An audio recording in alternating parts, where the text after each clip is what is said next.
That's what it means. Ladies and gentlemen, your NPC winners for 2023, Taranaki! Right, so we're on another season of NPC. Provincial Pride is upon us. No Thursday night football this time, so the competition will kick off with a double header on Friday night. Taranaki, the champions, hosting Counties Manukau. Is the first game at 5:35, so I expect quite a number of businesses in New Plymouth to be shut down by 4 p.m. so that people can get down to get down to Yarrow Stadium, or it's getting around Taranaki. It's not that difficult, but certainly, it is. This and possibly next year is turning out to be quite a watershed year. Certainly, a lot of changes in the provincial game. As you would know, the provinces have kind of decided to break ranks with the national board. They've signed their own commercial agreement with Gallagher Insurance. It's a British-based insurance company. They actually sponsored the English Rugby Premiership. Effectively, it symbolizes that the provinces just do not have faith in the the national body, and the national body is going to be, help deliver success to the provinces. And it just continues continues this next evolution of professional rugby in New Zealand. You've seen the Super Rugby franchises go, pretty much cut, they effectively cut their ties with the national body, and the provinces are starting to do that. And you can't blame them. I mean, the last couple of years, certainly this relationship between the national body and the provinces has really been strained. And this will be an interesting year. We've got, of course, this current TV deal with Sky ends in 2020, ends next year, 2026. It is going to be a whole different. It is potential that they are not going to show all NPC games. They might just pick one. It might be with a different provider. So this is certainly this is one of 2 big years for the NPC.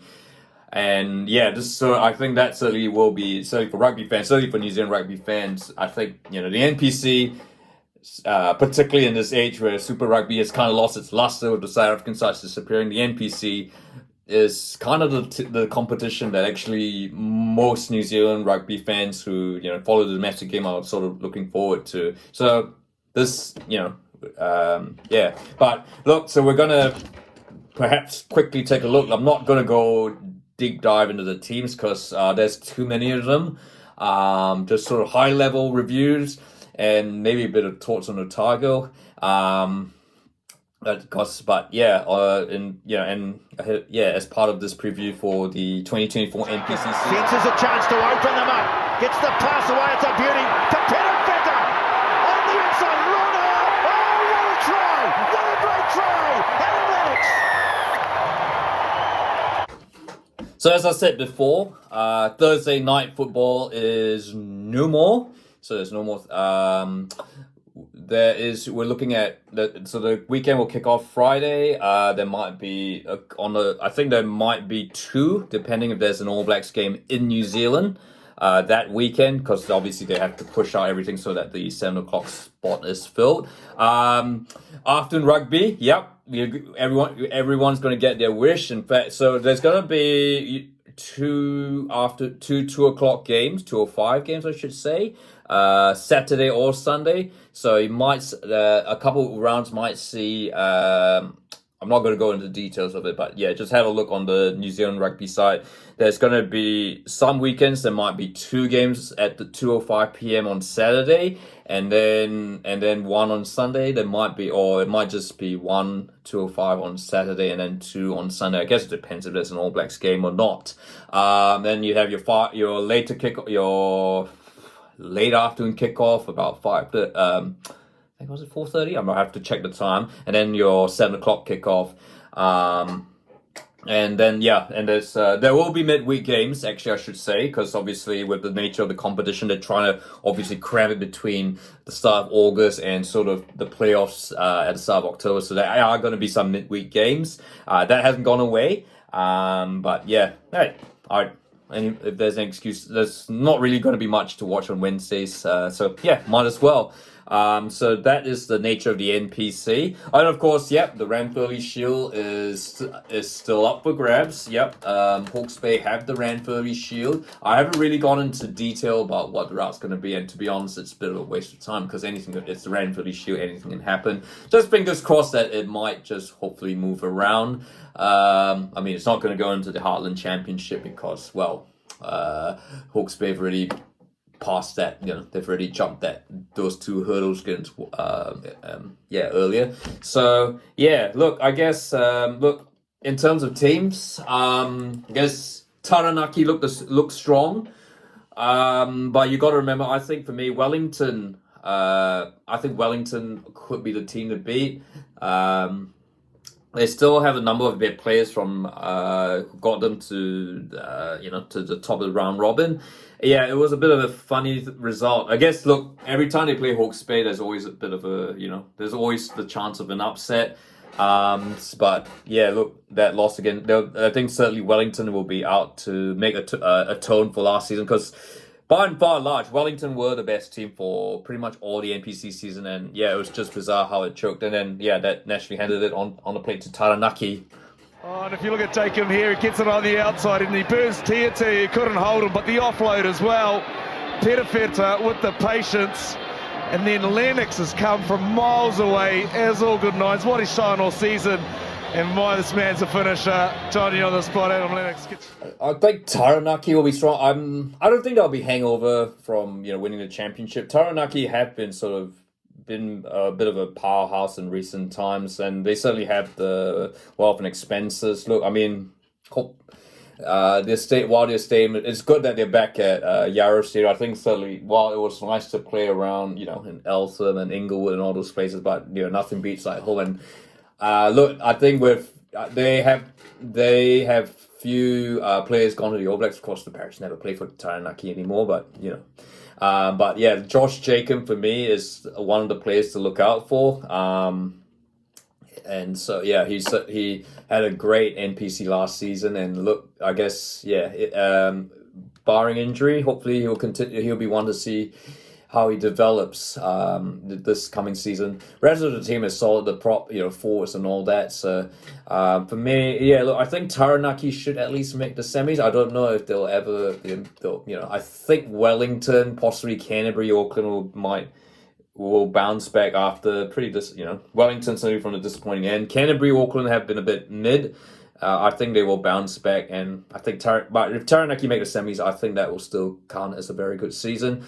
I'll put Taranaki in the same, again, you put Hawks. I think other teams are identify Hawke's Bay, Bay of Plenty, Tasman. Look, Tasman, and speaking of Tasman, yeah, look, they've got Finley Christie back, even if while they've lost Noah Hotham, they've got Finley Christie back, and I think he will stand out absolutely fine in the NPC. And of course, yeah, that backline has Macca Springer. I wonder they might very well have Will Jordan back for a couple of games just to get him back into match fitness. So that would be quite a good boost for Tasman. Tasman for me, yeah, look, they continue to produce they currently, they are forefront in terms of producing all these great young players. Macca Springer is someone who is definitely worth watching. So yeah, and Tasman, I guess last season was a little bit disappointing for Tasman. I think it's been years where they've really overperformed and had all their players gone into the All Blacks. Last season, a lot of I think there was a lot of youth they had to cover those, All Blacks who were departing, like Finley Christie and Will Jordan. So yeah, but I think they will, yeah. Tasman, it's year 2 for a couple of these young players. So yeah, I think they will be potential, at least quarterfinals in my opinion. Of course, we got to talk about the big city unions. I already talked about Wellington. Sort of touched on Canterbury, Auckland. Those two are always going to be ones who are going to produce a lot of players and really will be in the quarterfinals. I'll be shocked if they weren't. Waikato as well. Waikato have been really consistent in the last couple of seasons. I think. If you recall, of course, the NPC had the Premiership, Championship division. I think going down to the Championship really they had this sort of clean out. They had all these young players like, like your Quinn Tupaia, Cortez Rataba, and like now I think there are a couple more coming through. And Waikato are always pretty strong at home. And then finally, of course, you've got Otago, who are still a big city team, even if it doesn't feel like it. Interesting times for Otago. I don't really, I don't really know what to expect from this Otago team, to be perfectly honest. It's just young. Look, I mean, a couple of players to look out for, I guess. We've got, Leo Willie, Finn Hurley. You've got, I guess we have got the bulk of Highlanders in there. It's just really trying to be consistent enough to put a performance. I think at times we just seem to be outclassed. And, I guess it's just very strange. Look, there's definitely talent in Otago, in Dunedin Club Rugby and all that, but, obviously, it is just weird how they haven't been able to put it. And we go to the other provinces. Look, Manawatu, I think, will be good. I don't know, they might sneak into the 8. Southland, they've signed Sevu Reece, but it remains to be seen if he will play any time for Southland. But I think they will win a game, and I think they'll win more than one game. I think Southland will be reasonably good. Northland as well. Look, Northland kind of had a bit of a dip after a great season last year where they made the quarterfinals, lost to Canterbury, but I think they'll be back. County to Manukau.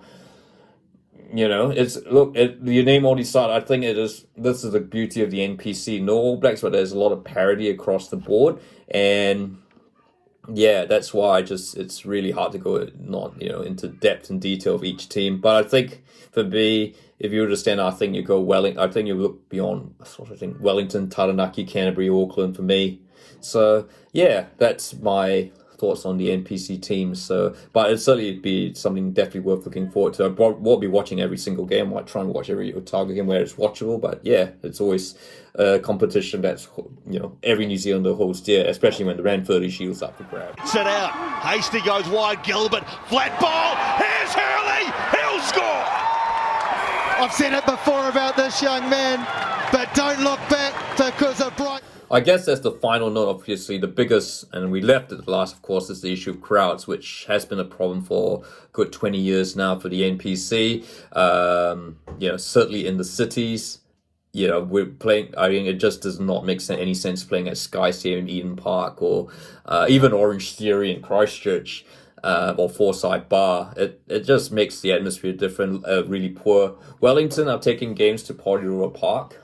There's Taranaki on the 1st August the 18th, and Southland. I think that might be the start where Sky Stadium could be abandoned completely by the Lions and just used for Super Rugby and the All Blacks and the Knicks.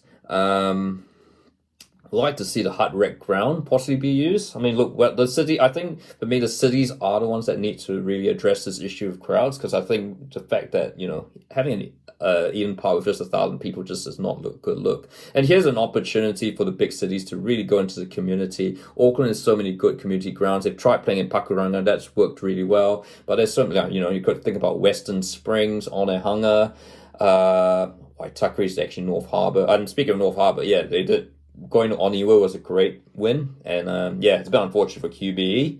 But look, certainly grounds. What about Christchurch? Well, I mean, I think Christchurch, when they have that new stadium, I think that will get a decent. They will get a better than average crowd, because Canterbury Rugby fans have generally tended to be the best out of all the city unions in terms of crowds. When that new New Zealand stadium is out, I think they'll probably use that for a bit. I don't think they'll go to consider going to Maryvale or out Lincoln or elsewhere. And then we come down to Waikato.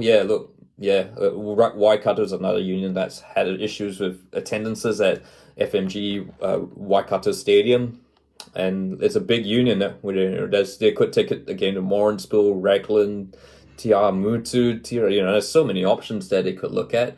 And then finally, of course, Otago. Look, again, issue with stadiums. Maybe there's a chance to bring a game to Balclutha, Alexandra, Molyneux Park. That's a rugby ground that, when cricket's not on, and and of course Queenstown, which had Often the neglected child in the Otago Rugby Union. So there you have it. I think that is certainly, I guess, want to end on that note, because that is certainly one thing that really needs to be addressed as the crowds. If the NPC is to make itself more attractive to whoever is going to broadcast the rights, whether it's Sky, TVNZ, or YouTube, and so if they can at least get to go to places where, look, you can't get the days of 10,000 people attending NPC games is over.